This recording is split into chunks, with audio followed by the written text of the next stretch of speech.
नमस्कार, मैं रवीश कुमार। दिल्ली हाईकोर्ट में आज अरविंद केजरीवाल को जमानत नहीं मिली, लेकिन उनकी जमानत याचिका पर बहस के दौरान वकील अभिषेक मनु सिंघवी ने जिस तरह से दलीलें रखी हैं, आज उन्हें हार में भी जीत का नायक बना देती है। उन दलीलों के बीच आप ईडी को मिले असीमित अधिकारों और उसके जरिए किए जाने वाले अतिक्रमण को साफ साफ देख सकते हैं। हम आज के वीडियो में सिंघवी की दलीलों और कोर्ट के जवाब पर विस्तार से बात करेंगे, लेकिन आप इस वीडियो को पूरा देखिएगा। हाईकोर्ट ने ईडी को केजरीवाल की याचिका पर जवाब देने के लिए 2 अप्रैल तक का समय दे दिया है। इस पर सुनवाई अब 3 अप्रैल को होगी। सिंघवी चाहते थे ईडी की हिरासत से रिहाई की याचिका पर आज ही सुनवाई हो और फैसला हो। ईडी को जवाब देने की जरूरत नहीं, मगर अदालत ने अपना फैसला सुना दिया है। आज केजरीवाल को राहत नहीं मिली। इतनी तेजी से घटनाक्रम बदले जा रहे हैं कि 10 साल के हिसाब को छोड़कर सब इधर उधर देखने लग जा रहे हैं। जैसे तेज आंधी चल रही हो, कहीं टिन के छत उड़ रहे हैं तो कहीं पेड़ उखड़ रहे हैं। सिंघवी की दलीलों पर आने से पहले कुछ तस्वीरों को फटाफट देख लेते हैं कि केजरीवाल की गिरफ्तारी को लेकर आज क्या क्या हुआ। आम आदमी पार्टी ने सड़कों को धांग दिया है। कोरोना के समय प्रधानमंत्री मोदी ने थाली बजाने का आह्वान किया था, लेकिन इसी थाली को सौरभ भारद्वाज ने जनता को बताने के रूपक में बदल दिया कि दिल्ली का मुख्यमंत्री गिरफ्तार है, उसे रिहा किया जाए, जनता को जागना होगा। आम आदमी पार्टी से जुड़े वकीलों ने आज दिल्ली की अदालतों में प्रदर्शन किया और केजरीवाल की गिरफ्तारी के विरोध में नारे लगाए। आज दिल्ली विधानसभा का सत्र बुलाया गया। आम आदमी पार्टी के विधायक पीले रंग की टी-शर्ट पहनकर विधानसभा पहुंच गए। विधानसभा परिसर में मार्च किया और सदन के भीतर भी पीले रंग के लिबास में स्पीकर के आसन के पास केजरीवाल की रिहाई के नारे लगाए गए। ये आम आदमी पार्टी के गोवा प्रभारी दीपक सिंगला की मिठाई की दुकान है। ऐसी जगहों पर छापे मारने वाला कितनी अफसोस से निकलता होगा। मिठाई की दुकान में गया और एक पीस रसगुल्ला भी नहीं खा सका। सबको पता है कि दुकान में सीसीटीवी होता है। हल्ला मच जाएगा कि छापे मारने वाली टीम रसगुल्ला चाप रही थी। कायदे से ईडी की टीम उन कंपनियों के यहां जानी चाहिए जिन्होंने उसी के छापे के बाद बीजेपी को 100 करोड़ रुपए के चंदे दिए। शराब घोटाले में ही अरबिंदो फार्मा के निदेशक शरद चंद्र रेड्डी सरकारी गवाह बनते हैं और अरबिंदो फार्मा बीजेपी को 50 करोड़ रुपए का चंदा देती है। वहां कोई छापेमारी नहीं है, मगर मिठाई की दुकान पर धावा बोल दिया गया है। इन छापों से लग रहा है अब आम आदमी पार्टी की आर्थिक शक्तियों पर भी प्रहार किया जा रहा है। राजनीतिक दलों को ऐसे ही लोगों से चंदा मिलता है। 2 दिन पहले आम आदमी पार्टी के विधायक गुलाब सिंह यादव के घर पर भी छापा पड़ा था और आज आम आदमी पार्टी से उम्मीदवार रहे दीपक सिंगला के घर और दुकान पर ईडी की टीम पहुंच गई। दीपक सिंगला विधानसभा चुनाव हार गए थे। इस समय आम आदमी पार्टी के गोवा के प्रभारी हैं और एमसीडी के सह प्रभारी। इस बीच ईडी ने तृणमूल कांग्रेस की उम्मीदवार और पूर्व सांसद महुआ मोइत्रा को भी हाजिर होने के लिए कहा है। उनके सहयोगी सुहान मुखर्जी से पूछताछ चल रही है और अब महुआ को 28 मार्च को हाजिर होना है। सिंगापुर की कंपनियों के 1800 करोड़ रुपए के कथित विदेशी मुद्रा नियमों के उल्लंघन से जुड़े मामले में जांच चल रही है। उसके संबंध में महुआ मोइत्रा को बुलाया गया है। लग रहा है चुनाव के नतीजे इस बार ईसी नहीं, ईडी के दफ्तर से घोषित होने वाले हैं। ऐसा क्या है कि सबसे अधिक चंदा लेने वाली पार्टी से जुड़े किसी के खिलाफ ईडी सक्रिय नहीं है और विपक्ष के नेता धड़ाधड़ दबोचे जा रहे हैं ताकि वे चुनावी मैदान में उड़ ही न सकें। ईडी की हरकत या करतूत को समझना है तो दिल्ली हाई कोर्ट में अभिषेक मनु सिंघवी की दी गई दलीलों को पूरा पढ़ना होगा, सुनना होगा। हम काफी विस्तार से इसके बारे में बता रहे हैं, इसलिए गुजारिश है इस वीडियो को 2 बार देखिए, पूरा देखिए। केजरीवाल के वकील अभिषेक मनु सिंघवी पूरी तैयारी के साथ आए। जमानत याचिका पर बहस के दौरान अभिषेक मनु सिंघवी ने ईडी के वकील को पानी पिला दिया। ईडी के वकील के अजीब अजीब तर्कों को ध्वस्त कर दिया, मगर वे केजरीवाल के लिए जमानत हासिल नहीं कर पाए। उनकी मुराद बस इतनी पूरी हुई कि सुनवाई हो गई, अपनी बात कह पाए, मगर केजरीवाल को जमानत नहीं दिला सके। अब केजरीवाल की याचिका उसी सुप्रीम कोर्ट के सामने होगी जहां से याचिका वापस ले ली गई थी। केजरीवाल की याचिका इस तरह से तैयार की गई थी कि ईडी को कहना पड़ा कि उसे जवाब देने के लिए 3 हफ्ते का समय चाहिए। सोचिए, इस केस की 2 साल से जांच चल रही है, फिर भी सिंघवी ने याचिका में ऐसा क्या लिख दिया होगा कि ईडी को 3 हफ्ते का समय चाहिए था? क्या इसलिए कि केजरीवाल को जेल में रखना है किसी तरह ज्यादा से ज्यादा समय तक, ताकि चुनाव बीत जाए? 21 मार्च को अरविंद केजरीवाल गिरफ्तार किए गए, 22 मार्च को रिमांड पर भेजा गया, आज 27 मार्च है। आखिर केजरीवाल के वकील अभिषेक मनु सिंघवी ने ऐसा क्या लिख दिया याचिका में कि इस पर जवाब देने के लिए ईडी को 3 हफ्ते का समय चाहिए। दिल्ली हाईकोर्ट में आज केजरीवाल की जमानत याचिका पर बहस हो रही थी। हाईकोर्ट में ईडी के वकील SV राजू ने कहा, हमें याचिका की कॉपी कल ही मिली है। उन्होंने कहा कि केजरीवाल की ओर से दाखिल की गई मुख्य याचिका पर जवाब देने के लिए 3 हफ्ते का समय चाहिए और अंतरिम एप्लीकेशन पर जवाब देने के लिए भी उचित समय दिया जाना चाहिए। वकील अभिषेक मनु सिंघवी ने कहा, यह एक बेहद अजीब और मोटिवेटेड पॉइंट है। यह व्यक्ति जेल में है। 23 मार्च को याचिका फाइल हुई थी, कल रात उसकी खामियों को ठीक किया गया और आपको कॉपी दे दी गई। जवाब देने का कोई मतलब नहीं। इस पर ईडी के वकील राजू ने कहा कि आप कैसे तय कर सकते हैं कि जवाब देने की जरूरत नहीं। जस्टिस स्वर्णकांता शर्मा ने कहा कि मैं इस मामले में नोटिस जारी करूंगी, मुझे इस मामले में जवाब चाहिए। अंतरिम राहत पर मैं जल्दी डेट दूंगी। इस पर सिंघवी ने कहा कि मैंने 28 मार्च को खत्म होने वाली रिमांड को चुनौती दी है। हमारी मांग है कि रिमांड के आधार पर फैसला दें। इसमें किसी के जवाब की फाइल की जरूरत नहीं है। यह मामले को लटकाने वाली बात है। मैं मांग कर रहा हूं कि आप आज फैसला करें। एक ऐसा मामला जो रिमांड के आधार को चुनौती देता है, उसे आज ही सुना जाए। इसके पीछे कई बड़े कारण हैं। सिंघवी ने कहा कि सुनवाई करनी है या नहीं, यह आपका अधिकार है। इस पर किसी को जवाब फाइल करने का सवाल नहीं उठता। इस पर त्वरित फैसला देने की जरूरत है। अभिषेक मनु सिंघवी आज पूरी तैयारी के साथ अपना पक्ष रख रहे थे। उनकी बात भारी पड़ती लग रही थी। जस्टिस शर्मा ने फैसला सुना दिया कि पूरक सूची पर सुनवाई पूरी कर लेने के बाद आज ही इस पर सुनवाई होगी। आखिरकार सुनवाई हुई और अभिषेक मनु सिंघवी ने कहा कि केजरीवाल की गिरफ्तारी का मामला संविधान के बुनियादी ढांचे पर प्रहार है। हाईकोर्ट में केजरीवाल की लीगल टीम की ओर से कहा गया कि केजरीवाल की गिरफ्तारी और उनकी रिमांड गैर कानूनी है, इसलिए केजरीवाल को फौरन रिहा किया जाना चाहिए। सिंघवी ने कहा कि कोर्ट को ईडी की इस गैर कानूनी और असंवैधानिक कार्रवाई को निरस्त कर देना चाहिए। ईडी ने जिस तरह से केजरीवाल को गिरफ्तार किया है, उसमें बदले की भावना दिखाई देती है। यह कार्रवाई केजरीवाल के राजनीतिक उत्पीड़न और प्रताड़ना के लिए की गई है। अपनी याचिका में सिंघवी ने दलील दी है कि पीएमएलए के सेक्शन 19 के तहत जो अधिकार मिला है, उसका ईडी ने उल्लंघन किया है। ईडी ने केजरीवाल के मौलिक अधिकारों और मानवाधिकारों का बिना रोक टोक उल्लंघन किया है।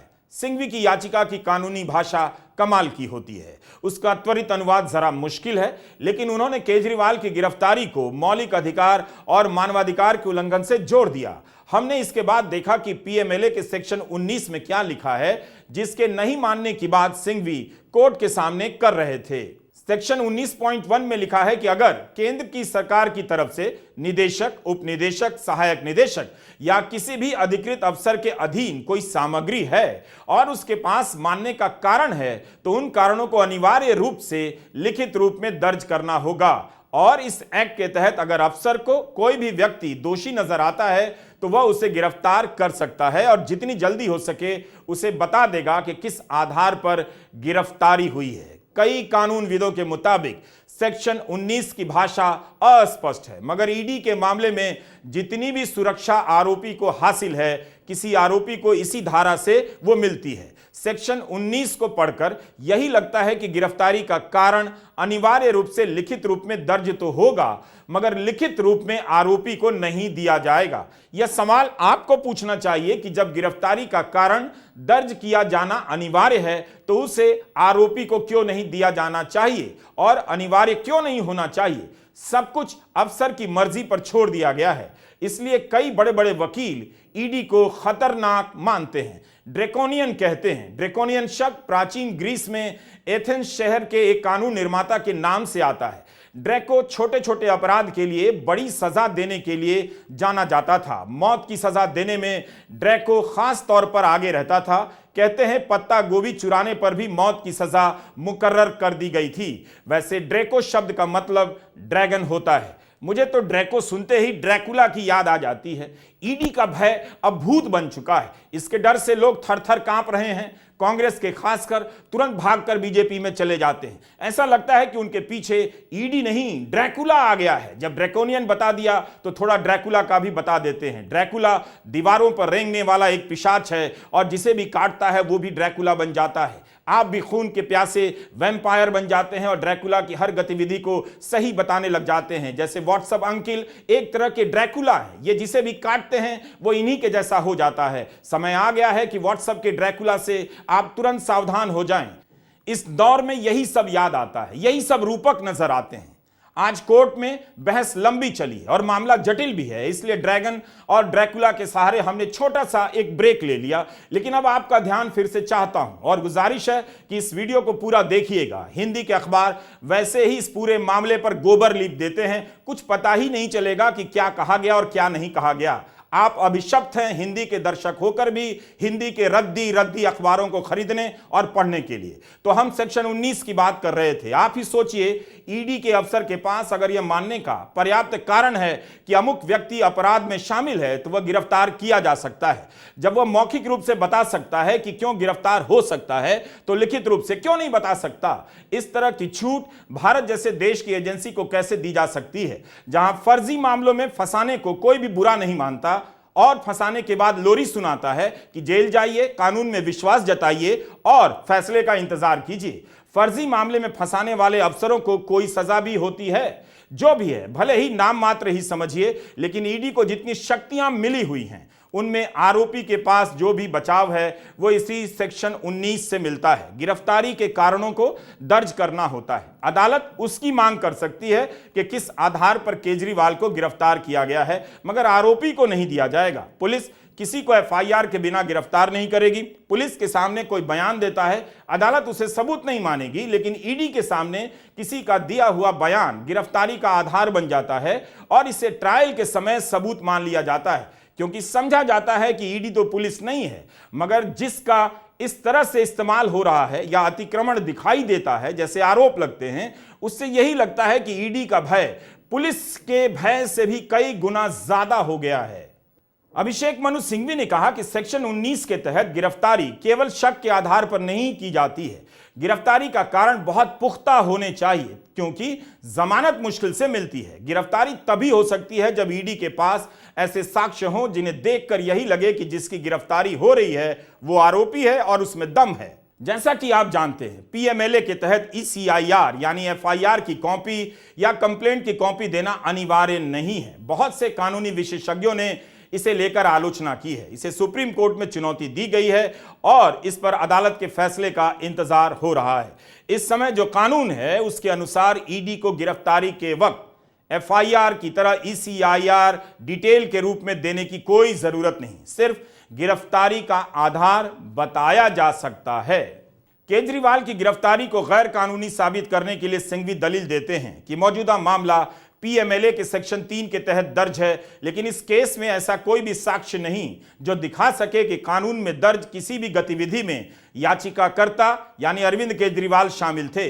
सेक्शन 3 के तहत ईडी को दिखाना होगा कि याचिकाकर्ता यानी केजरीवाल का संबंध प्रोसीड्स ऑफ क्राइम से जुड़ा है, यानी उसे किसी तरह से पैसा मिला है, उसने इसे छिपाने का काम किया है या इस्तेमाल किया है, या किसी तरह से रिश्वत के पैसे को वैध बनाने का काम किया है। ईडी को यह बताना होगा कि सिंघवी ने कहा कि ईडी के पास ऐसे कोई साक्ष्य नहीं है जो यह साबित करते हो कि याचिकाकर्ता ने सेक्शन 3 के तहत अपराध किया है। यह आरोप भी नहीं है कि याचिकाकर्ता को कथित अपराध की कोई जानकारी थी। सिंघवी ने याचिका में लिखा है कि गिरफ्तारी के समय ईडी ये साबित नहीं कर पाई है कि केजरीवाल सेक्शन 3 के तहत आने वाली गतिविधियों में आरोपी हैं।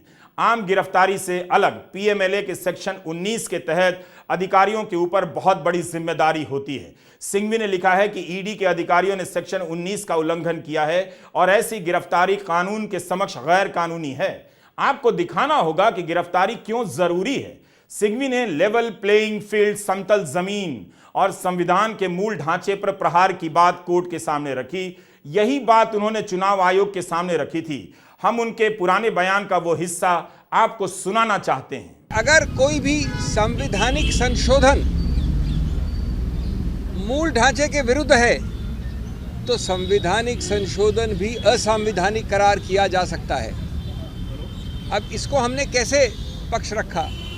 जब आप इस प्रकार की चुनाव के लिए जो एक समतल ज़मीन आवश्यक है, अति आवश्यक है, अनिवार्य है, समतल ज़मीन, उस समतल ज़मीन को आप बदल देते हैं, उसको समतल नहीं रहने देते हैं दुरुपयोग करके एजेंसीज द्वारा, तो उसका सीधा दुष्प्रभाव पड़ता है स्वतंत्र निष्पक्ष चुनाव पर, free and fair elections.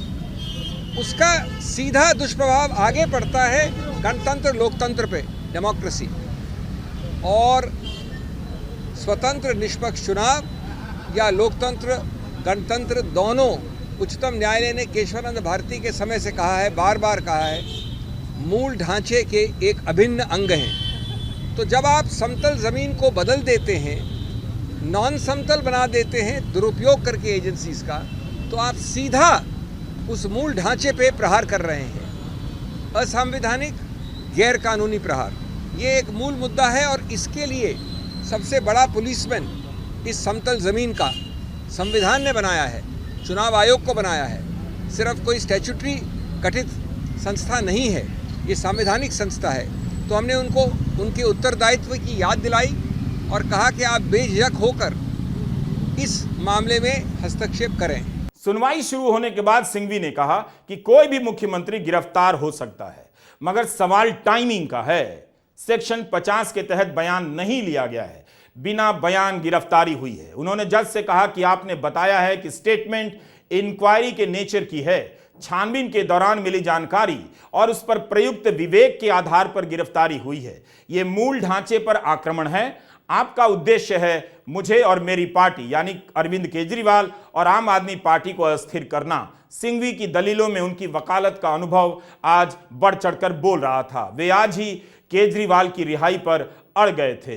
Court की दलील यही रही कि ईडी को भी अपनी बात रखने और सुनने का मौका मिलना चाहिए। सिंघवी ने कहा बिल्कुल मिलना चाहिए, लेकिन हमारी याचिका पर जवाब फाइल करने की कोई जरूरत नहीं है। हम रिमांड पर बहस कर रहे हैं। स्वतंत्रता के मामले में एक दिन की जेल भी बहुत लंबी हो जाती है। या तो आप स्वीकार करें या खारिज कर दें। ईडी के वकील को अलग से जवाब देने की कोई जरूरत नहीं। हमारी रिहाई की अपील सुनी जानी चाहिए। कोर्ट ने सुनने की अनुमति दे दी। सिंघवी ने यहां तक ईडी के तमाम तर्कों को पीछे छोड़ते हुए अपनी बात रखने का मौका कोर्ट से हासिल कर लिया और सिंघवी बहस करते चले गए। उनकी दलीलों का आधार यही था कि गिरफ्तारी गैर कानूनी है और केजरीवाल को रिमांड खत्म होने से पहले आज ही रिहा किया जाना चाहिए। 28 मार्च को केजरीवाल की रिमांड खत्म हो रही है। सिंघवी कहते रहे कि पीएमएलए में मुख्य बात होती है प्रोसीड्स ऑफ क्राइम की। मतलब यही हुआ कि क्या केजरीवाल ने पैसे लिए हैं या किसी तरह से इस्तेमाल कर उसे सफेद किया है। इसमें दूसरे अपराधों के लिए आप गिरफ्तार नहीं कर सकते। काले धन को सफेद करना ही अपराध माना जाता है। यह फर्क समझना होगा। जो आम अपराध है वो पीएमएलए के तहत तभी आएगा जब उससे हासिल पैसा किसी और बिजनेस में लगाकर काले से सफेद किया गया हो। इस केस में गिरफ्तारी के बाद जमानत मुश्किल हो जाती है। इसलिए कुछ तो तय करना होगा कि क्यों गिरफ्तार किया गया है। आपके पास गिरफ्तार करने की शक्ति है, लेकिन इसका मतलब यह नहीं कि किसी को भी गिरफ्तार कर लें या गिरफ्तारी जरूरी ही है। अभिषेक मनु सिंघवी पूछते रहे कि ऐसा क्या है जो बिना गिरफ्तारी के नहीं हो सकता था। जब केस अगस्त 2022 में शुरू हुआ और पहला समन अक्टूबर 2023 में दिया गया, तो मुझे गिरफ्तार करने की क्या जरूरत है? आप सेक्शन 19 की सीमाओं का पालन कैसे कर रहे हैं? सिंघवी ने कहा कि मिस्टर ईडी, अगर आप फरवरी 2024 में केजरीवाल की भूमिका की जांच करना चाहते हैं तो आपको गिरफ्तार करने की जरूरत नहीं है। वो भी उस भूमिका के बारे में जिसका आपको पता नहीं है, जिसके बारे में आप खुद पुष्टि नहीं कर पा रहे। चुनाव के ठीक पहले आप केजरीवाल को गिरफ्तार कर रहे हैं। ऐसा क्या है जो केजरीवाल की गिरफ्तारी के बिना आप नहीं कर सकते थे? क्या आपने कोर्ट को कभी बताया है कि केजरीवाल ने आपको कोई जवाब नहीं दिया? किस बात पर आपको गिरफ्तार करना है? कुछ नहीं है। आप एक दिन अचानक ये नहीं कह सकते कि मैं गिरफ्तार करना चाहता हूं, कि मेरे पास गिरफ्तार करने की शक्ति है, मेरी इच्छा है और इसलिए मैं गिरफ्तार कर रहा हूं। सिंघवी ने कहा कि जब से ईडी एक्टिव हुई है तब से एक शब्द जिसका सबसे ज्यादा दुरुपयोग हुआ है वो है असहयोग। उन्होंने तर्क किया कि क्या यह कहा जा सकता है कि डॉक्टर सिंघवी आप कबूल नहीं कर रहे हैं या खुलासा नहीं कर रहे हैं, इसलिए आप सहयोग नहीं कर रहे हैं और हम आपको गिरफ्तार कर लेंगे। ऐसा करना आर्टिकल 20 और 21 पर सीधा हमला है। उन्होंने कहा कि हिरासत में की गई पूछताछ असहयोग पर ही आधारित होती है। सिंघवी ने बहस के दौरान ईडी के मामलों में अदालतों की उदासीनता पर भी टिप्पणी कर डाली। उन्होंने कह दिया कि मुझे खुशी है कि कम से कम 1 या 2 कोर्ट तो ऐसे हैं जिन्होंने इस कार्य पद्धति पर कहा है। आमतौर पर कोर्ट ईडी नाम की होली काऊ को छूना भी नहीं चाहते हैं। सिंघवी ने कहा कि आप नॉन ट्रायल प्रारंभिक स्टेज पर हैं, सब कुछ मान लें तो भी आपको गिरफ्तारी की जरूरत दिखानी होगी। अगर गिरफ्तारी के बिना मकसद पूरा हो जाता है तो आप गिरफ्तारी नहीं करें। यह मुख्यमंत्री के मामले में 10,000 बार जरूरी है। सिंघवी ने कहा कि आप कह रहे हैं कि मैं सबूतों से छेड़छाड़ कर सकता हूं, इस तर्क से तो यह भी हो सकता है कि मैंने पहले ही छेड़छाड़ कर दी हो। सिंघवी ने उन बयानों की भी धज्जियां उड़ा दी जिसके आधार पर गिरफ्तारियां की जाती हैं। उन्होंने कहा कि किसी के बयान पर आप गिरफ्तारी नहीं कर सकते।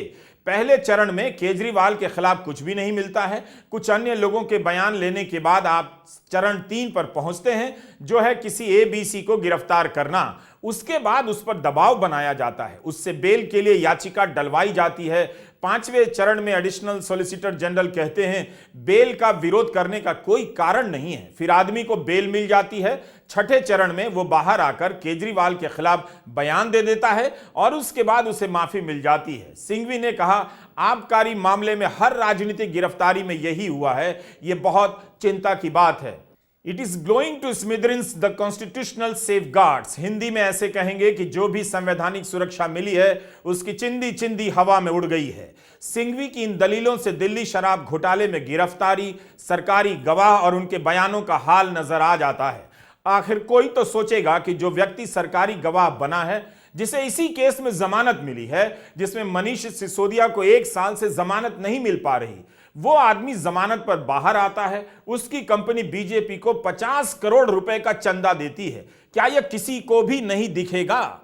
इसके बाद सिंघवी शराब घोटाले में गिरफ्तार और सरकारी गवाह बनने वाले राघव मगुंटा और शरद चंद्र रेड्डी के बयान की धज्जियां उड़ाने लगते हैं, जिसके आधार पर केजरीवाल की गिरफ्तारी हुई है। सिंघवी कहते हैं कि फरवरी 2023 में राघव को गिरफ्तार किया जाता है। उसने 4 बयान दिए, चारों में केजरीवाल का नाम नहीं लिया। इन चारों बयानों को ईडी दबा देती है। जुलाई में बयान आता है जिसमें केजरीवाल का नाम लिया जाता है। क्या यह सही है? चूंकि आज आप ईडी हैं, इसलिए आप क्रिमिनल लॉ को उल्टा ही कर देंगे, सिर्फ इसलिए कि केजरीवाल को गिरफ्तार करना है। किसी तरह से आप एक बयान ले आते हैं। इस केस में जमानत कब मिलती है वो तारीख देखिए। ईडी कहती है हम जमानत का विरोध नहीं करेंगे। आपने कितने ऐसे केस में कहा है जमानत का विरोध नहीं करेंगे? अंत में यह आदमी सरकारी गवाह बनता है और बेल मिल जाती है। इसलिए जब हर बात रिकॉर्ड पर है तो जवाब क्या देना है, यह तो हर चरण में साफ साफ दिख रहा है। इन्हें देखने की जरूरत है। अगर मुझे कोर्ट से संरक्षण नहीं मिलेगा तो मैं कहां जाऊंगा? संवैधानिक अधिकार का सबसे बड़ा संरक्षक है आर्टिकल 226। सिंघवी कहते हैं कि राघव मगुंटा को हिरासत में यातना दी गई। बाद में जुलाई 2023 में उनके पिता मगुंटा श्रीनिवासलू रेड्डी ने बयान दिया जिसमें पहली बार केजरीवाल का हाथ होने की बात कही जाती है। इसके बाद बेटे को बेल मिल जाती है। इन बयानों का मतलब ही क्या रह जाता है? सिंघवी शरद चंद्र रेड्डी के बयान पर आ जाते हैं। कहते हैं इस बंदे ने कहा है कि पीठ में दर्द है और बेल मिल गई। पीठ के दर्द से बेल भी मिलती है। इस बेल के बदले में वो सेक्शन 50 के तहत बयान देता है। इन 2 बयानों में भी केजरीवाल के खिलाफ कुछ भी नहीं। अब आते हैं गिरफ्तारी के बाद के बयान पर। रेड्डी गिरफ्तार होता है, 9 बार बयान देता है, मेरे बारे में कुछ नहीं कहता, लेकिन उसके एक भी बयान को 6 शिकायतों में शामिल नहीं किया जाता है। आप खुद उस बयान पर भरोसा नहीं करते और दबा देते हैं। ये मजाक नहीं तो और क्या है? 2-2 गवाह, जमानत मिलती है, सरकारी गवाह बनते हैं और केजरीवाल का नाम लेते हैं। पहले के बयान में केजरीवाल का नाम नहीं लेते, जमानत मिलने के बाद नाम लेते हैं। क्या यह अजीब नहीं? इसलिए अभिषेक मनु सिंघवी ने जिस तरह से अपनी बात रखी है उस पर गौर करना बहुत जरूरी है। पता चलता है कि उन्होंने ईडी के केस को और अरविंद केजरीवाल की गिरफ्तारी को कैसे देखा है। यहां यह भी बताना जरूरी है कि सरकारी गवाह बनने वाले राघव मगुंटा के पिता मगुंटा श्रीनिवासुलु रेड्डी जगन रेड्डी की पार्टी से सांसद हैं। इस समय वे वाईएसआर कांग्रेस छोड़कर टीडीपी में आ गए हैं। आंध्र प्रदेश में टीडीपी और बीजेपी का इस चुनाव में गठबंधन है। सिंघवी कहते हैं कि ईडी ने 110 साल से चली आ रही कानून की रेखाओं को तहस नहस कर दिया है। एक सह आरोपी से कुछ भी बयान निकलवा लेना आसान होता है, इसलिए इन बयानों को खास महत्व नहीं देना चाहिए। जो सरकारी गवाह होता है उस पर भरोसा नहीं किया जा सकता। वो सबसे अविश्वसनीय दोस्त है, और वो दोस्त कैसा जो अविश्वसनीय हो, यह अपने आप में विरोधाभास है। सिंघवी की वकालत आज कोर्ट में बिजली की तरह कौंध रही थी। ईडी के आतंक के बादलों से घिरा भारत का लोकतंत्र दुर्बल नजर आने लगा है। कांग्रेस छोड़कर बीजेपी की तरफ भाग रहे उसके सांसदों और नेताओं से बेहतर पूछ लीजिए, वो लोकतंत्र की झोपड़ी को जलता छोड़कर अपनी जान बचाने में लगे हैं। इसी समय में सिंघवी नाम का एक वकील अपनी दलीलों से उम्मीदों की तरह चमक रहा था। सिंघवी ने एक फैसले का हवाला दिया और कहा कि हमारे इतिहास में जजों ने अच्छे या बुरे कारणों से जयचंद और ट्रोजन हॉर्स जैसे शब्दों का इस्तेमाल किया है। इतिहास ट्रोजन हॉर्स को बहुत क्रूरता से देखता है। ये वो हैं जो दगा करते हैं। उन्होंने ट्रोजन हॉर्स का उदाहरण सरकारी गवाह बने सह अभियुक्तों के लिए दिया। सिंघवी कहते हैं कि अरविंद केजरीवाल की गिरफ्तारी इसलिए हुई है कि 45 करोड़ का पता लगाना है, जबकि सुप्रीम कोर्ट में मनीष सिसोदिया के केस में पैसे के लेन देन का आरोप रिजेक्ट हो चुका है। पैसा वही है, बस इस बार अभियुक्त का नाम दूसरा कर दिया गया है। इससे खास फर्क नहीं पड़ता। सिंघवी ने दलील दी कि ईडी द्वारा केवल सेक्शन 70 लगाया गया है, जो कि सिर्फ कंपनी पर लगाया जाता है। इसकी जो भी भाषा हो यह राजनीतिक पार्टी पर नहीं लगता है। पार्टी के बारे में जनप्रतिनिधित्व कानून में लिखा गया है। आप एक कानून में राजनीतिक पार्टी की परिभाषा को दूसरे कानून में समाहित नहीं कर सकते हैं। पीएमएलए ने पार्टी का नाम तक नहीं लिया है। ऐसा कर आप दो कानूनों के साथ अत्याचार कर रहे हैं। और अगर आप आम आदमी पार्टी को आरोपी बना भी लेते हैं, तब भी इसका यह मतलब नहीं कि आप केजरीवाल को गिरफ्तार कर लें। आपको उनकी भूमिका दिखानी होगी। क्या, कैसे, कब, कहां। सिंघवी ने कहा, पहले गिरफ्तारी के कारण एक पन्ने में बता दिए जाते थे, अब कई सौ पन्नों में बताया जाता है। ईडी अभी तक लिखित रूप में गिरफ्तारी के कारण नहीं दे पाई है। ईडी के मामले में जमानत का नहीं मिलना किसी को हैरान नहीं करता है, मगर सिंघवी की 10 बिंदुओं पर खड़ी सारी दलीलों से कोई भी जागरूक नागरिक हैरान हो सकता है कि एक मुख्यमंत्री को उसके घर से इस तरह से उठाकर जेल में डाल दिया जा सकता है। हम सिंघवी की बहस को शब्दशः नहीं रख पाए, अपने हिसाब से अनुवाद किया। कुछ त्रुटियां जरूर होंगी, मगर अरविंद केजरीवाल को इससे बेहतर बचाव नहीं मिल सकता था। अभिषेक मनु सिंघवी ने मजबूती से अपना पक्ष रखा कि केजरीवाल की गिरफ्तारी अवैध है, उन्हें तुरंत रिहा किया जाए। सिंघवी हाई कोर्ट में अपना केस हार गए। नमस्कार, मैं रवीश कुमार।